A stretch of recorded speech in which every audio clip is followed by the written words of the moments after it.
Biću iskren, sirotinja i glad. To me je nateralo da počnem da se bavim proizvodnjom za sopstvene potrebe. Ovi ljudi su takođe bitni koliko sam i ja bitan, zato što svi od ovog jedemo leba. Znači, nije fora da ja sad uzmem lovu, a oni da idu kući prazni gaća.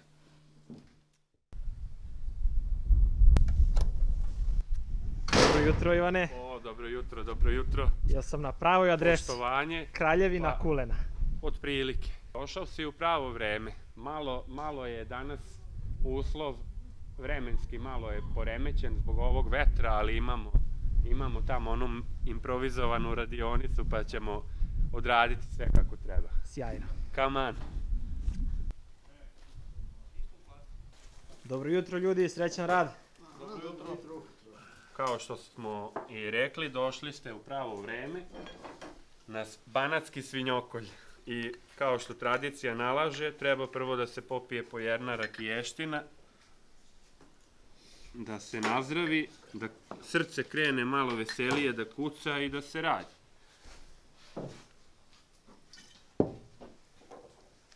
Evo, živeli. Živeo Luka, živeli narode. Ivane, ja verujem da je već mnogo ljudi čulo za tebe i da je gledalo priloge, a za one koji ne znaju, jel bi rekao par reči? Pa jeste, mnogo ljudi je saznalo za mene kad su mi u gostima bili Marka Žvaka i Gastro Tražilica. Za one koji ne znaju, moje ime je Ivan Relutić, zovu me Kralj Kulena, iako ja sebe ne smatram nikakvim kraljem, već jedan običan prost čovek koji je svoj život uredio i rešio da ostane na selu i da živi skromno. To je pod broj 1, a pod broj 2, ja sam najmanje bitan u toj priči, ovi ljudi su takođe bitni koliko sam i ja bitan, zato što svi od ovog jedemo leba. Znači, nije fora da ja sad uzmem lovu, a oni da idu kući prazni gaća. Želim da naglasim, znači, ovu emisiju koju snimaš danas, apsolutno ne želim da bude marketinškog karaktera, nego motivacionog karaktera, kulturološkog i tradicionalnog. Znači, postoji mnogo ljudi u Srbiji koji ne znaju čime bi se bavili, pa možda nekima ova emisija posluži kao motivacija.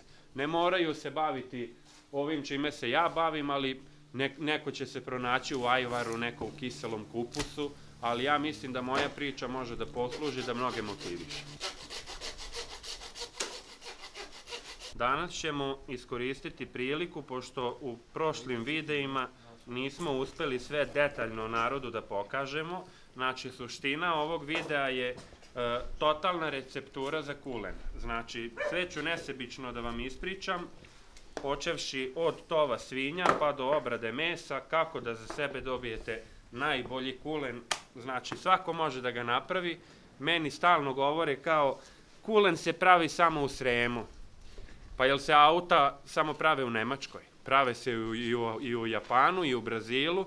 Znači, svako ko ima dobru volju može da napravi kulen. Znači, bez daljnjeg. Pre nego što pređemo na recepturu, Ivane, mene interesuju tvoji počeci. To je mnogo ranije počelo još iz tinejdžerskih dana.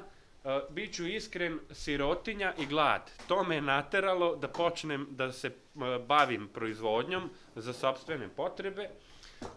Prosto bio sam željan kulena, nisam mogao sebi da ga priuštim, ja sam rešio da ću da krenem sebi da ga pravim i kroz to neko iskustvo radno, znači izveštio sam se i sad ga pravim da je stigao na sve kontinente. Kada je počela proizvodnja? Pre koliko godina si krenuo? Pa vidi, to je počelo, znači, kažemo, tinejdžerskih dana, ali recimo dok sam ja još bio vozač, radio sam Rusija, Srbija i za sebe sam nosio mnogo kulena na put i ne samo kulena, i slanine i ovog onog, i onda moje kolege su probavali.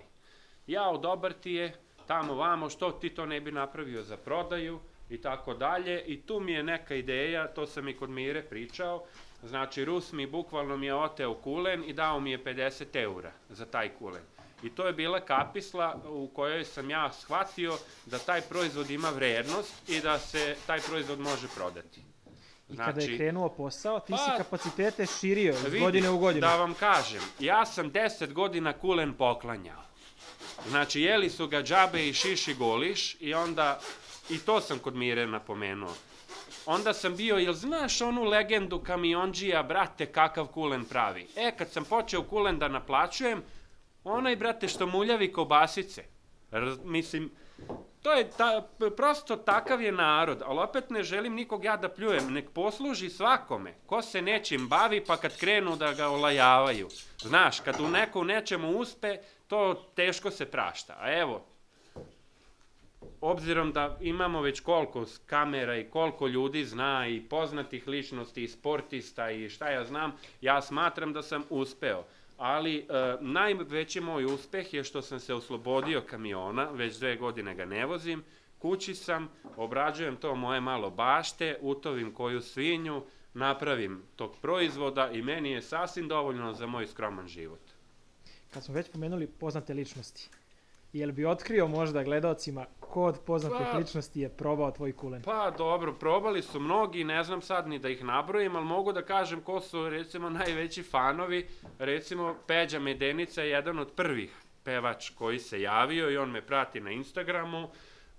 Dosta sportista, recimo Stefan Birčević, on je moj ogorčeni fan. Znači možda će i on ovih dana da nam dođe u goste.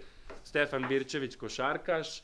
I ženska fudbalska reprezentacija, znači one su mi tu i podržavaju i oni mene i ja njih, dok ovi muški fudbaleri, njima su splavovi zanimljiviji i Beriko Pršuti, pa svako zna sve. A ja sam čuo, ne znam da li je to tačna informacija, naš poznati glumac iz Amerike, Lanmi, je li on probao? Da, Lanmi Miami, da li je probao, da li nije, ali on mi preko Instagrama poručuje i njegovim roditeljima u Belo Blato nosim kulene. Sad, da li nekim kanalima on dobio, ne znam, ali uglavnom kulen moj je stigao na sve kontinente, znači Brazil, Čile, Argentina, Severna Amerika, Grenland, Azija, cela Evropa, Afrika.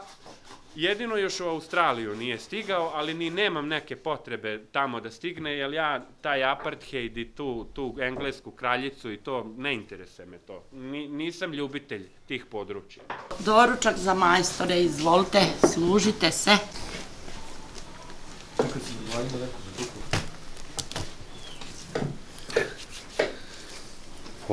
Ovo su tablete buras, znači kolagene tablete. Mnogi ovo ne vole, ali nama ne može svinjokol da prođe da ne jedemo kožuru. Znači, kao što smo rekli, danas otkrivamo detaljan recept kako se pravi kulen. Znači, uglavnom u Srbiji svaka kuća ima svoj recept, a ja ću da vam otkrijem moj recept.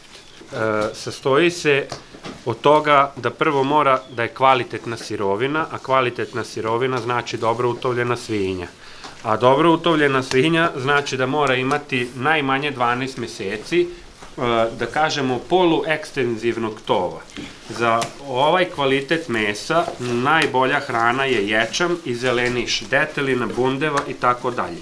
Ali da ne davimo mnogo sa tim, znači sad na stolu imamo 40 kg plečke i vrata i 10 kg tvrde leđne slanine, a dole u ovoj plastici imamo 50 kg čistog buta i čiste pečenice karea sa leđa.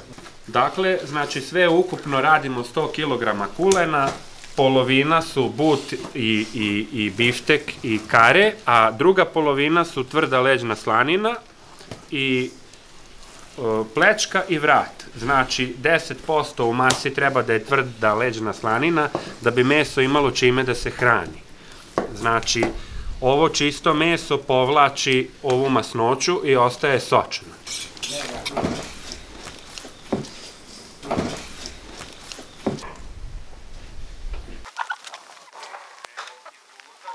Evo sad odvajamo slaninu, znači slanina treba lepo da se ukroji. Ovi ovako okrajci, uglovi moraju da se izravnaju. Ovaj deo se skine, ide u kobasicu, ovaj masniji deo u čvarke. I sad recimo ovo je cela jedna tabla slanine, ali ja pravim 2 kategorije, pravim pančetu i pravim polumesnatu slaninu, zato što postoje ljudi koji više vole, neki vole više belu, a neki više vole mesnatu. I onda ovaj manji deo ide u polumesnatu. mlesko. I evo ga. Ovo je, da kažemo, nisam ovde, pardon. Ovo je prvoklasna slanina koja je mesnata i ubraja se u pančetu, a ovo je polumesnata sa jednim redom do 2 reda mesa. Samo još treba malo da se ukroji da lepo izgleda, da ne visi sa nje. Evo, sad ćemo to.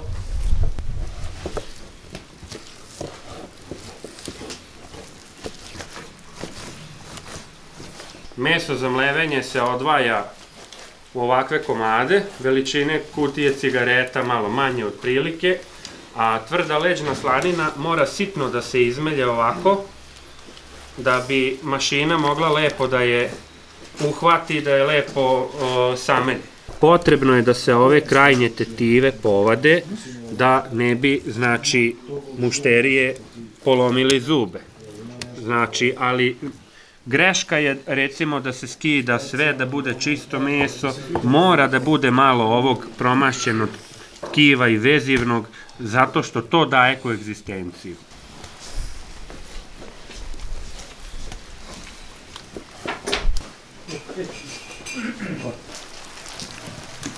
Evo, znači, sad ide ovo isečeno u ovu plastiku i onda penjemo but da isečemo i možemo da razmeravamo začin. Sad smo na sto podigli but i onda se detaljno još očisti i seče na istu onu parčak za mlevenje.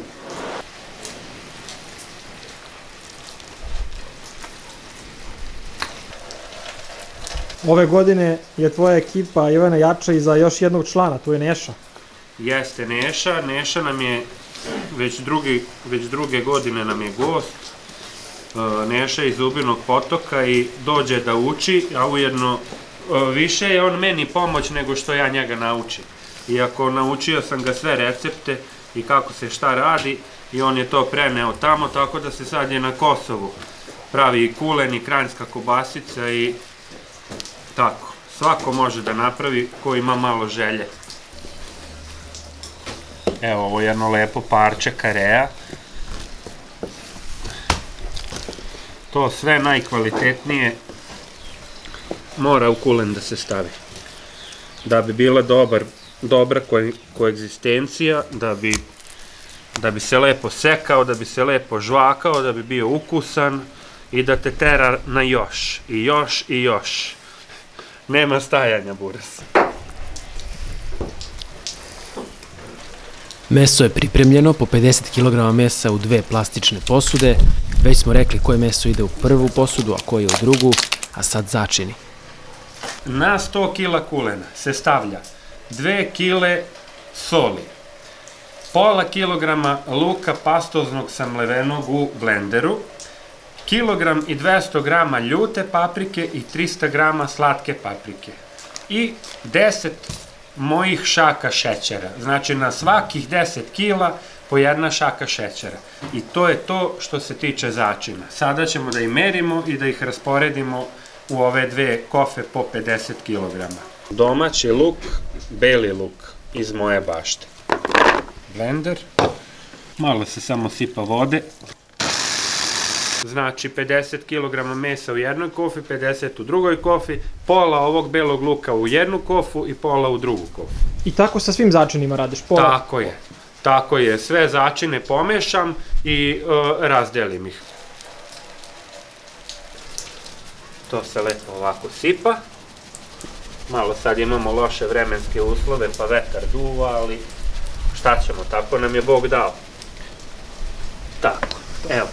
Prvu polovinu ljute paprike smo rešili, sada ćemo ovo da vratimo nazad i izvlačimo ovu drugu plastiku i stavljamo drugu polovinu ljute paprike.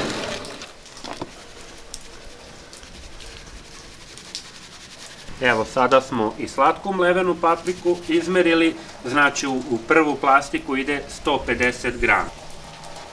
Evo, imamo i drugu polovinu, 150 grama slatke paprike i znači svako nekim se javi, može da ih nađe i na Instagramu i bilo gde, Ruman Jaroslav iz Bačkog Petrovca. Sad sipamo 2 kg soli u 100 kg kulena, znači kilogram ide u jednu polovinu i kilogram u drugu polovinu. Sada se dodaje šećer, znači 5 šaka na 50 kg, odnosno 10 šaka na 100 kg.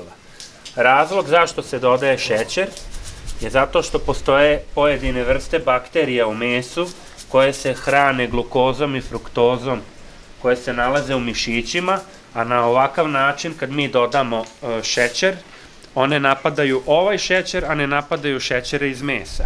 I to takođe mnogo znači za koegzistenciju kulena, jer bakterije koje imaju dovoljno šećera ne proizvode previše ugljen dioksida, a ugljen dioksid pravi one pukotine po kulenu. Znači, svaka karika je bitna. Evo, imamo beli luk i njega ćemo otprilike da rasporedimo pola u jednu kofu i pola u drugu kofu. I to je to. I onda ćemo da zasučemo rukave i da stavimo crne rukavice, da ovi hejteri ne bi imali šta da komentarišu dok budemo mešali.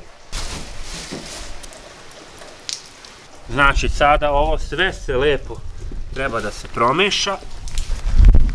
Što ja uvek kažem, treba ga mešati dok ti se pupak ne razreže. Sada će začini već početi u roku od 5 minuta da rade. So će početi da prodire u meso, meso će malo svoje vlage da otpušta i već nam počinje proces fermentisanja i stvaranja magije.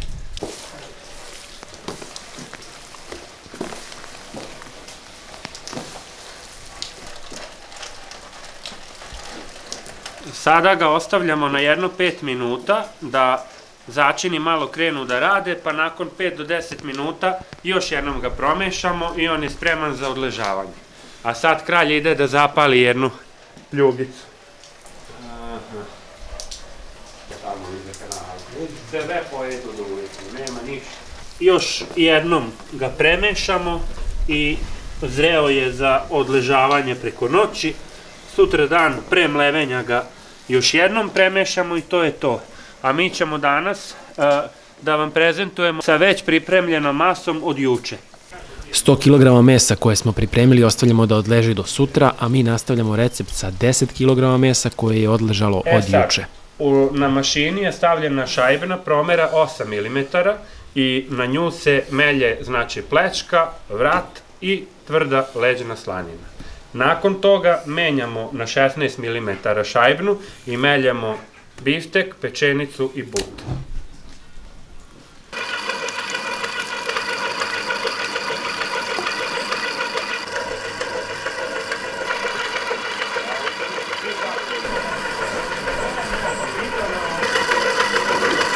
Znači 16-ica i 8-ica, to se sad sve zajedno umeša u kompaktnu masu, stavlja se u punilicu i puni se. Znači ista je receptura za kulen u kati i za kulen u štapovima, s tim što kulen u kati mora mnogo duže da fermentiše, mnogo više iskalira, ali razlike u mesu nema. Znači to su dve kategorije kulena. Kulen u štapu je za svaki dan, a kulen u kati nije za svaki dan. To se samo za posebne prilike seče. I je to cement u kulenu.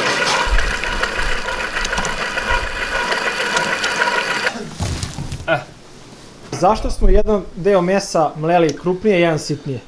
Zato da bi kulen imao dobru koegzistenciju, da bi se masa dobro povezala. Sad prostim rečima, ova plečka i vrat i tvrda leđna slanina, znači prva polovina mase, ona se melje na 8 mm i ona je cement, vezivo, u kompletnoj masi, a but i pečenica i biftek su agregat, znači šljunak. I to je sad potrebno lepo da se umeša, bez silovanja, znači nije isto ako mašina meša meso i ako čovek meša meso, potrebno je osjećaja malo, da se to ne mrljavi, ne muljavi, nego to sve treba lepo da bude kompaktno, da se dobije ujednačena masa i onda se dobija i ujednačen presek i nema raspadanja i to je to. Posle ćemo vam ispričati još o dimljenju i o sušenju i zrenju i na kraju imat ćete priliku da vidite i konzumaciju. I masa, kad bude spremna za punjenje, znači ona se formira u jednu veliku loptu i treba ovako dobro da se izudara. I ovo je već jedan pokazatelj da je dobro promešano. To mora da pukne i ne sme meso više da se lepi. Isteruje se vazduh na takav način iz mase i to je to.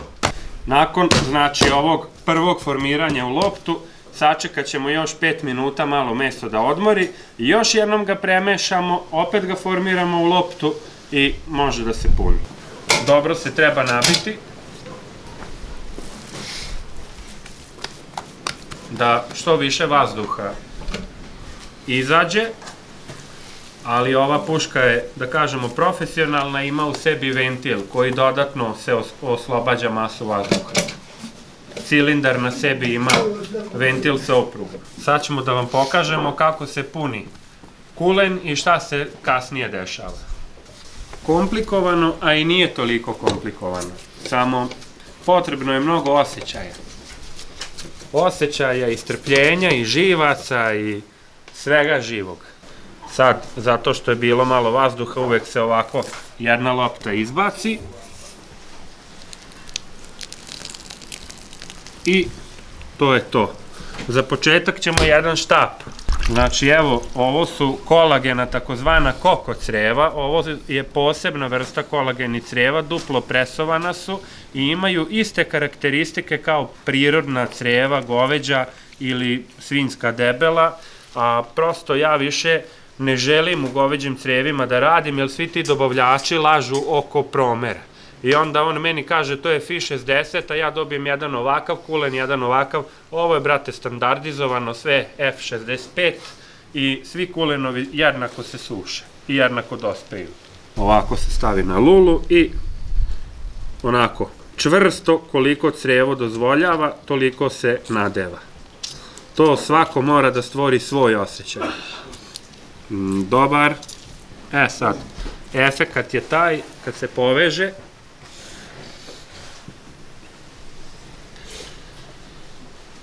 U momentu njegovog stezanja ja puštam, da ne bi pritisak popustio u masi.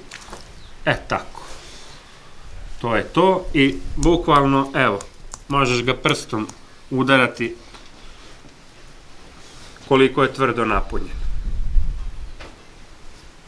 Ovaj patrljak se skine, očisti i ovo nakon sušenja se dodatno još makazama obradi i to je to.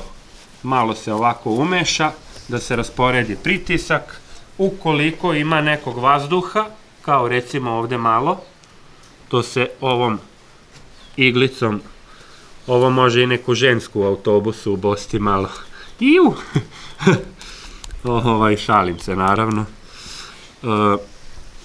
I to je to. Vazduha nemamo, masa je kompaktna i spremna je za nošenje u pušnicu. Mi ćemo sad ovde da stavimo, da se blago okaplje i znači nakon punjenja ide u pušnicu da prenoći i sutra dan je spreman za dimljenje. Znači obavezno je da prenoći, da bi se iscedio dobro i da bi se meso smirilo i tek onda ide sa laganim dimljenjem, a u dimljenje ću vam pričati kad odemo u pušnicu, kad završimo punjenje. Šta nam je sad to, Ivane? Ovo je svinjsko slepo crevo, takozvana kata. Znači, u njemu se pravi taj par excellence kulen. Uvek treba crevo da je izvrnuto, da je spoljni deo da se, znači, ne ovako, nego mora da je izvrnuto. Unutrašnji deo creva mora da je napolje, a deo sa salom da je unutra. I to je to. Za katu, znači, ko god želi da pravi kulen, znači prvo treba da krene sa štapovima. Kad mu uspu štapovi, tek sledeće godine da se usudi na katu. Jer za katu treba posebna vrsta osjećaja. Ajde, može polako. Znači, rukom moraju da se osjećaju ova rebra creva, jer nisu sve kate iste i nemaju sve ista rebra. Znači, ovako rukom ti moraš fino da osjećaš ova rebra gde su i polako koliko crevo dozvoljava toliko i da se masa puni, da crevo ne bi puklo.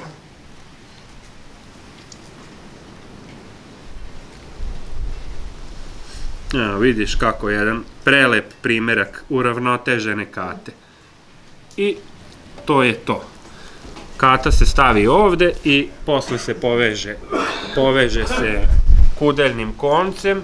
Isto takođe je procedura da odleži celu noć, može i u vodoravnom položaju da se drži, ali treba ispod biti neki pamuk ili preko, ali najbolje staviti ga na blagu promaju. Evo, znači, nakon punjenja kuleni su odstojali malo na vazduhu i sad ih nosimo u pušnicu, pa će još jedno 12 sati da stoje na vazduhu i sutra uveče se pali jedna vatra. Najbolje ovako sa 2 ruke da se ne lomi struktura, znači kao novorođenčad. Znate, ali je gadno vreme danas.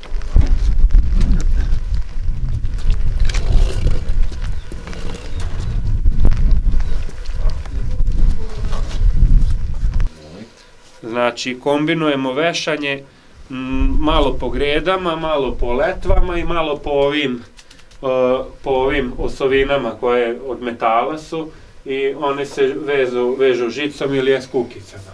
A ovde imam po gredama već udarene klinčiće i onda samo jedan po jedan, samo preko eksera ga okačim. Tako može čak sad lepo i da se vidi. Evo vidite, ja dnevno po 16 km napravim penjući se na merdevine i silazeći dole i od dvorišta do ovde i imili jedan blagi dim. I vidi, to se već pretvara u mahagoniju, brate. Kao leopard moram da se ovuda provlačim. Evo ga. Tako, ovaj je došao između, sa žicom, izvoli.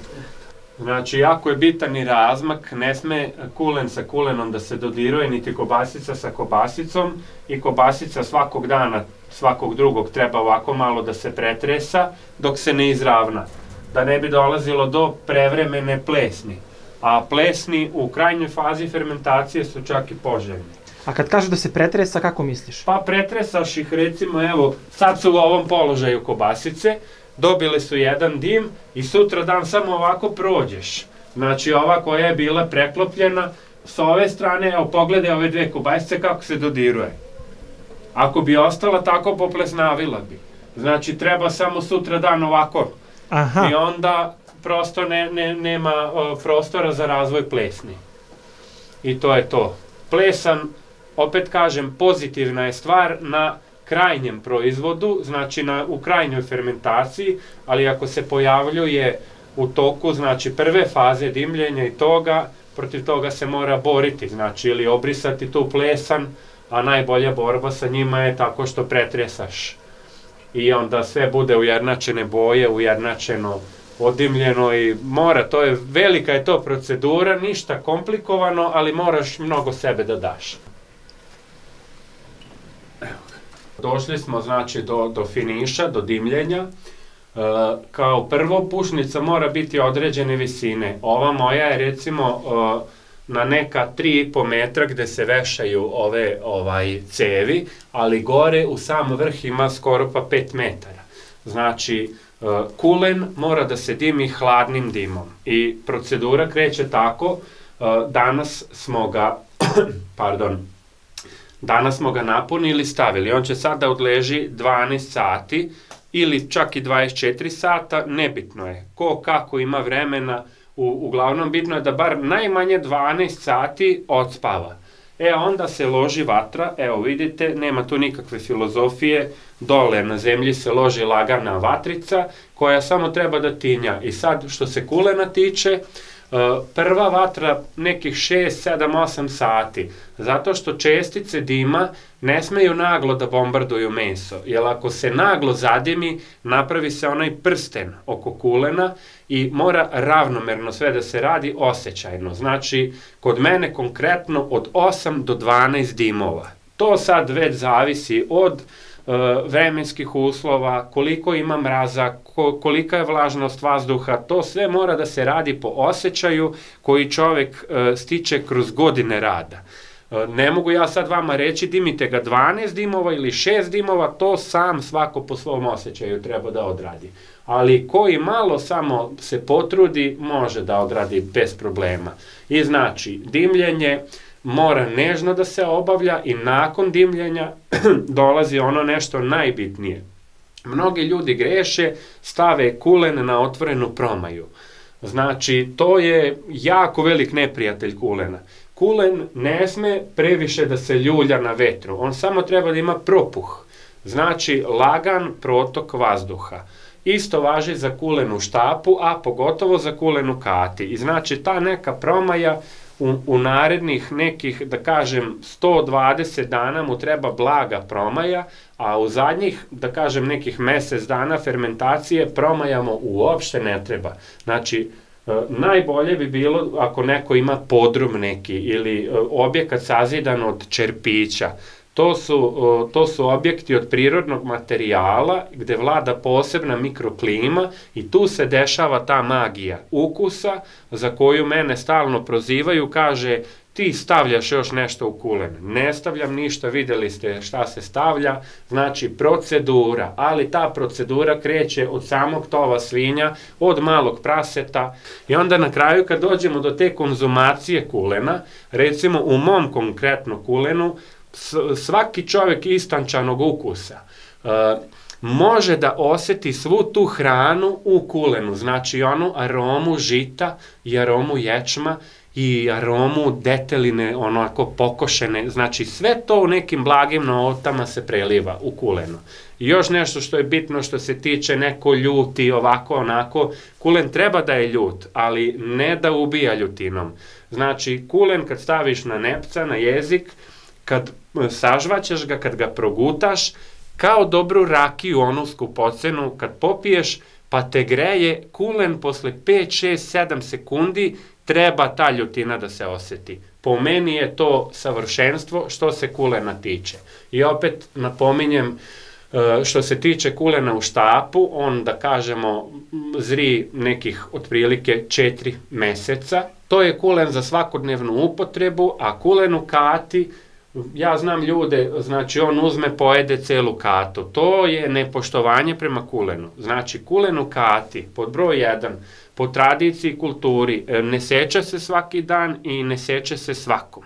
Znači, kulen u kati, kako nalaže tradicija, treba da se seče kad su neki posebni ljudi, kad vam ulaze u kuću i kad su posebne prilike.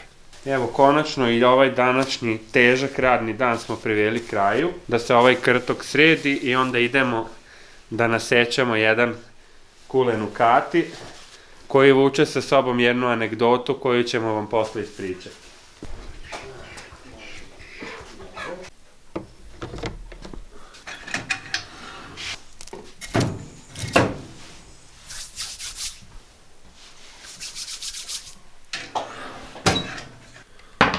Evo imamo jedan lep primerak kulena u kati.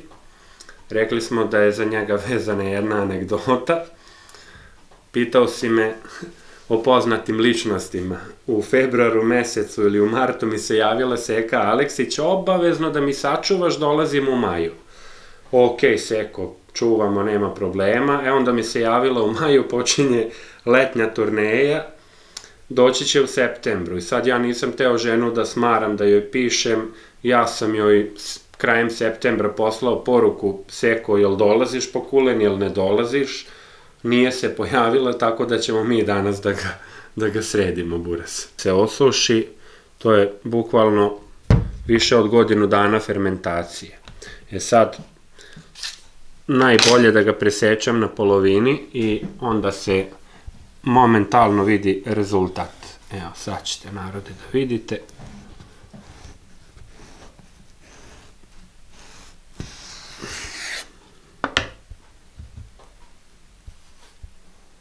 Znači, kulen idealan presek, boja jednaka od creva do creva, rupica nema, to je sve ono o čemu smo danas razgovarali.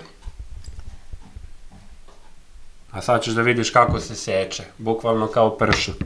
Znači, možeš da ga sečeš u najtanji milimetraži, nema raspadanja. Znači, evo.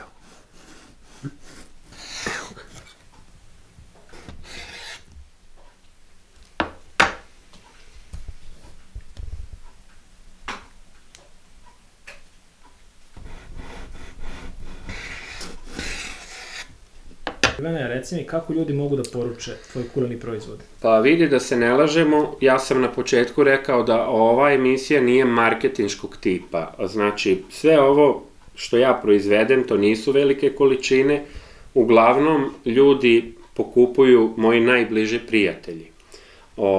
Nikom ništa ne mogu da obećam, mogu ljudi da se interesuju putem Instagrama, ali prosto ne mogu da obećam da mogu da ih ispoštujem. Znači, svako ko želi može da bude moj gost, da dođe, da proba, ali prodaju ne mogu da obećavam. Zbog toga što postoje meni dragi ljudi koje snabdevam i moram prvo njih da ispoštujem, pa ako za nove zainteresovane preostane, preostane. Ja bih tebi želeo da se zahvalim što si danas bio, što smo uradili jednu lepu, toplu priču. Nadam se da će mnoge motivisati, pre svega da počnu zdravo da se hrane i da proizvode za sebe. Samim tim ujedno živit će zdravije i čuvat će tradiciju. Toga nam manjka u poslednje vreme, ljudi su zaboravili svoje korene, zaboravili su kulturu, tradiciju, prosto bez toga dalje neće moći. Znači, mora malo nešto kod nas samih da se menja. Ostao sam jednu noć da prespavam u domaćinstvu. Prošlo je 12 i dok je baš ova vatra gorela iz peći, Ivan me je pitao da li želim da čujem predgovor iz njegove knjige koju piše. Podlokanj, Srbija. Zima 2007. godine. Svinjokolje. Imao sam tada 16 godina. Glavni majstor je bio jedan moj rođak. Klali smo jednu svinju za mene i mamu. Kao velika većina vas, i ja sam voleo kulen, ali sam ga retko sebi mogao priuštiti. Dete 90-ih, ratovi, neimaština, željan sam bio svega. U nekim novinama sam pročitao kako se nekad u stara vremena od jedne svinje pravio samo jedan kulen. Rekao sam tada rođaku, ujo, ja bi da napravimo jedan kulen. Ko da pravi kulen? Ti da praviš kulen. Nemaš ti od čega da praviš kulen. Osetio sam se tada postiđeno i beznačajno, ali rekao sam sebi, moj Ivane, pravit ćeš ti kulen i to ćeš ga praviti da se priča nadaleko. Pravit ćeš stotine i stotine i hiljade kulena. I tako je sve počelo. Već od sledeće godine sam počeo da tražim savete od starih majstora, da listam brošure, knjige, da kopam po internetu i polako učim. Od svačega sam uzeo po nešto i krenuo da pravim kulen za sebe. Iz godine u godinu sam napredovao, grešio, padao, ustajao i učio na svojim greškama. Knjiga koju sam vam napisao nije samo sušta profesionalnost. U nju je satkan sav moj rad, trud, emocije, usponi i padovi. Svi koji me poznaju, znaju da sam vozač kamiona kojem je pravljanje suhomesnatih proizvoda bio hobi, pa je iz hobija postao drugi izvor zarade i jednog dana, Bože zdravlja, i primarna delatnost. Dragi prijatelji, i ovaj predgovor vam pišem u kamionu. Da, u tuđem svetu, daleko od kuće, daleko od svoje ćerke i svojih kulenova koji se suše na tavanu. Radim svaki dan, 15 sati dnevno, 365 dana u godini. Danima i noćima vozim kamion, kada sam kod kuće, stalno mi je lopata u ruci. Svakim danom napredujem ciglu po ciglu. Put mi je nekad čist, a nekad trnovit. Mnogo češće je trnovit, ali kad imaš cilj, povadiš trnje iz tabana, a rane zarastu i guraš dalje. Neka vam ova knjiga ne bude samo obična literatura o pravljanju suhomesnatih proizvoda. U ovoj knjizi naučit ćete mnogo o požrtvovanju, kulturi, entuzijazmu, ljubavi, tradiciji. Dakle, ljubav. Tu sve počinje i sve se završava. Ako u vama nema ljubavi, ova knjiga nije za vas. Poklonite je nekom kome mislite da je potrebna ili njome potpalite Smederevca. U mestu Kapikule, Turska, 12. decembar 2021. godine. Ivan Relutić.